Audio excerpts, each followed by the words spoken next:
العزيز الغفار أشهد أن لا إله إلا الله وحده لا شريك له وأشهد أن سيدنا محمد عبده ورسوله إمام المتقين وقدوة الأبرار اللهم صل وسلم على سيدنا محمد وعلى آله وصحبه صلاة دائمة ما دعاه الليل والنهار أما بعد فيا إخوة الإسلام أوصيكم ونفسي بتقوى الله عز وجل القائل في محكم كتابه بسم الله الرحمن الرحيم إنا أعطيناك الكوثر فصل لربك وانحر إن شانئك هو الأبتر.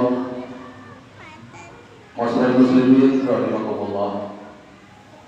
Mengawali khutbah pada pagi hari ini yang penuh dengan keberkahan ini, khotib di sini berwasiat kepada kita semuanya, terutama kepada diri khotib pribadi sendiri, agar senantiasa kita berusaha meningkatkan keimanan dan ketakwaan kita kepada Allah Subhanahu wa Ta'ala, kapanpun dan dimanapun kita berada, serta dalam keadaan sulit apapun dan dalam kondisi yang sebagaimanapun, dengan cara kita senantiasa melaksanakan segala kewajiban dan menjauhi segala larangan Allah Subhanahu wa Ta'ala.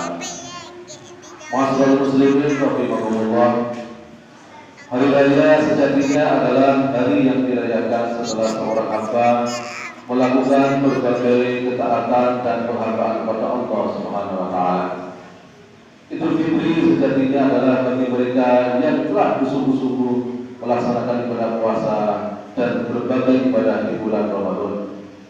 Dan Idul Adha sejatinya adalah bagi mereka yang telah menjalankan rukun haji yang paling utama, yaitu wukuf di Arafah. Atau bagi mereka yang telah sungguh-sungguh melakukan ketaatan dan ibadah pada 10 hari bersama di bulan Dzulhijjah. Mereka lah yang sejatinya berhari raya. Sedangkan orang-orang yang tidak mendahului 2 hari raya dengan berbagai macam ketaatan dan ibadah, lalu apa yang mereka rayakan? Hadirin jamaah sholatul rahimahumullah. Hari raya sejatinya bukanlah hari kegembiraan bagi sebagian orang. Pada hari raya semestinya yang berbahagia bukanlah orang-orang tertentu saja. Seharusnya kita semuanya bergembira, seharusnya kita semuanya berbahagia, karena hari raya sejatinya adalah hari raya seluruh umat Islam. Hari raya adalah kegembiraan umat Islam di seluruh dunia. Hari raya adalah kegembiraan kita bersama semuanya.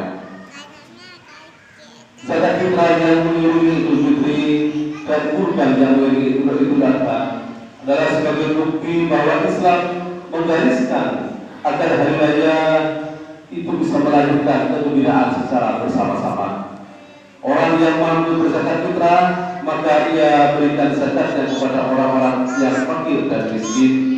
Orang yang mampu untuk berkurban, maka ia bagikan daging hewan kurban kepada orang-orang yang tidak mampu, yang sebagian dari mereka mungkin hanya merasakan makan daging setahun sekali. Dengan itu, kegembiraan akan menjadi merata. Kegembiraan akan dirasakan oleh sebanyak-banyaknya umat Islam. Dari titik inilah kita dapat mengambil kesimpulan bahwa memenuhi kebutuhan orang-orang yang membutuhkan dan menggembirakan mereka dengan zakat dan dengan daging kurban adalah sesuatu yang semestinya selalu mengiringi setiap momen hari raya. Hakikat hari raya adalah kegembiraan secara bersama. Hakikat kasih sayang, empati dan berbagi kepada sesama. Hadirin sidang rahimahumullah. Sebagai upaya untuk menjadikan hari raya sebagai kegembiraan bersama, kita seyogianya menyambut hari raya dengan mempersiapkan diri kita untuk berbagi dengan orang lain. Menjelang hari raya, kita mempersiapkan diri kita untuk membantu bersama, meringankan beban saudara-saudara kita yang membutuhkan dan menghilangkan kesedihan mereka dengan menyumbangkan sebagian dari harta kita. Jika tidak mampu, maka dengan ucapan-ucapan yang indah yang dapat menghibur hati mereka dengan sapaan dan senyuman khusus kepada mereka serta lantunan doa-doa untuk kebaikan mereka. Ketika kita berkumpul bersama ayah ibu kita, bersama anak-anak kita, teman-teman kita, dan orang-orang yang kita cintai dalam rangka makan bersama pada momen hari raya, ingatlah bahwa di sana masih banyak anak-anak yatim yang tidak mendapatkan kasih sayang dari orang tua mereka. Di sana pula ada janda-janda yang bekerja mati tulang mencari nafkah untuk menghidupi anak-anak mereka. Ingatlah bahwa di berbagai tempat banyak orang yang kehilangan pekerjaan pada musim pandemi yang seperti ini. Di berbagai daerah banyak orang kesulitan mencari nafkah akibat adanya COVID-19 yang terus mewabah sampai saat ini. Paling tidak kita lanjutkan doa untuk mereka pada hari yang penuh keberkahan ini. Pada hari yang sepertinya semua orang bergembira, mereka menahan kesedihan, merasakan keringan hidup, dan menanggung beban hidup yang serba kesulitan. Kita serahkan doa kepada mereka di tengah kebahagiaan kita. Masalah muslim, rahimahullah. Kita dilahirkan dalam hati bahwa pada saat kita membantu orang-orang yang membutuhkan atau mendoakan mereka, pada hakikatnya kita sedang berbuat kepada diri kita sendiri. Marilah kita renungkan dan kita hadapkan dalam hati kandungan makna dari ayat-ayat berikut. In ahsantum ahsantum li anfusikum. Jika kalian berbuat baik, sesungguhnya kalian telah berbuat baik kepada diri kalian sendiri.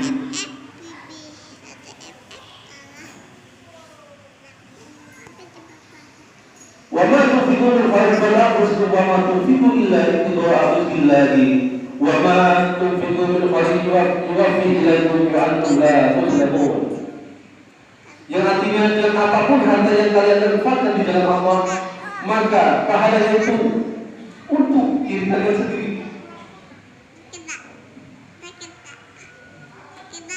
Dan janganlah kalian berinfak karena berencana itu Allah Subhanahu wa taala. Dan apapun harta yang kalian infakkan, niscaya kalian akan diberi pahala secara penuh dan kalian sedikit pun tidak akan dirugikan. Al-Quran Al-Baqarah 272. Hadapkan juga dalam hati kita apa yang disabdakan bagi Nabi Muhammad SAW. Man nafasa anhu min qurbatan min qurbati dunya, nafasallahu anhu qurbatan min qurbatil yaumil qiyamah. Wa man yassara ala muslimin yassara Allahu alaihi fid dunya wal akhirah. Wa man satara musliman satara Allahu fid dunya wal akhirah. Wallahu fi auni al-'abdi ma kana al-'abdu fi auni al-'abdi. Rawah Muslim. Yang artinya barang siapa membebaskan seorang mukmin dari kesulitan dunia, maka Allah akan membebaskannya dari kesulitan pada hari kiamat. Barang siapa memberi kemudahan kepada orang yang dalam kesulitan, maka Allah akan memberikan baginya kemudahan dunia dan akhirat. Barang siapa menutup aib seorang muslim, maka Allah akan menutup aibnya di dunia dan akhirat. Allah akan selalu menolong seorang hamba selama hamba tersebut menolong saudaranya sesama muslim. Hadis riwayat Imam Muslim. Masalah muslimin rahimahullah. Kepada mereka yang terdapat COVID-19 atau mengalami masa-masa sulit dalam hidupnya yang disebabkan berbagai macam masalah, kita katakan bahwa musibah yang menimpa kalian tidaklah sebanding dengan apa yang menimpa Nabi Ibrahim alaihissalam dan Nabi Ismail alaihissalam beserta keluarga mereka. Hadirin rahimahullah. Dalam penantian yang sangat lama hingga mencapai puncak usia 86 tahun, Nabi Ibrahim alaihissalam baru dikaruniai seorang anak yang kemudian diberi nama dengan Ismail. Setelah berhaji wajah itu tumbuh dewasa menjadi seorang remaja, Allah memerintahkan kepada baginda Nabi Ibrahim alaihissalam agar menyembelih putra yang sangat dicintai dan dinanti-nantinya itu. Apa sikap Nabi Ibrahim dan Ismail menerima perintah itu? Dengan ketundukan yang total kepada Allah Subhanahu wa taala, Nabi Ibrahim bersegera menjalankan perintah itu tanpa ada keraguan sedikit pun. Sang putra juga menyambut perintah itu dengan pasrahan yang total, tanpa adanya proses sepatah kata pun. Subhanallah, Inilah sebuah keluarga yang soleh yang lebih utamakan perintah Allah Subhanahu wa taala dibandingkan dengan apapun selainnya. Ayah dan anak saling menolong dan menyemangati untuk melaksanakan perintah Allah Subhanahu wa taala. Dialog indah antara keduanya terekam dalam Al-Quran sebagaimana diceritakan oleh Allah Subhanahu wa taala. Qala ya bunayya inni ara fil manami anni atba'uka fanzur madza tara. Ketika Ibrahim berkata, "Duhai putraku, sesungguhnya aku melihat dalam mimpi bahwa aku memelihmu, maka pikirkanlah apa pendapatmu." Surat As-Saff ayat 102. Sebagaimana kita tahu bahwa mimpi para nabi adalah merupakan wahyu. Sedangkan perkataan Nabi Ibrahim kepada putranya, "Maka pikirkanlah apa pendapatmu," adalah bukanlah permintaan pendapat kepada putranya apakah perintah Allah itu akan dijalankan atau tidak, dan juga bukanlah sebuah adanya keraguan dalam diri mereka. Nabi Ibrahim hanya ingin mengetahui kemantap hati putranya dalam menerima perintah Allah Subhanahu wa taala. Lalu dengan kemantapan dan keteguhan hati, Nabi Ismail menjawab dengan jawaban yang menunjukkan bahwa kecintaannya kepada Allah jauh lebih kecintaannya kepada jiwa dan dirinya sendiri. Qala ya abati fa'al ma tu'maru satajiduni insyaallah minas sabirin. Ismail kemudian menjawab, "Wahai ayahandaku, kerjakanlah apa yang diperintahkan kepadamu. Insyaallah engkau akan mendapatiku termasuk orang-orang yang bersabar." Al-Quran Surah As-Saffat ayat 102. Jawaban Ismail yang disertai insyaallah ini menunjukkan keyakinan sepenuh hati dalam dirinya bahwa segala sesuatu terjadi dengan kehendak Allah Subhanahu wa taala. Apapun yang dikehendaki Allah pasti akan terjadi, dan apapun yang tidak dikehendaki Allah pasti tidak akan terjadi. Masyaallah muslimin rahimakumullah. Demi mendengar jawaban dari sang putra tercinta yaitu Nabi Ibrahim lantas menciumnya dengan penuh kasih sayang sembari menangis terharu dan mengatakan kepada Ismail, "Nikmal qawlu anta ya bunayya ala amrillah," yang artinya engkaulah sebaik-baik penolong bagiku untuk menjalankan perintah Allah Subhanahu wa taala, duhai putraku.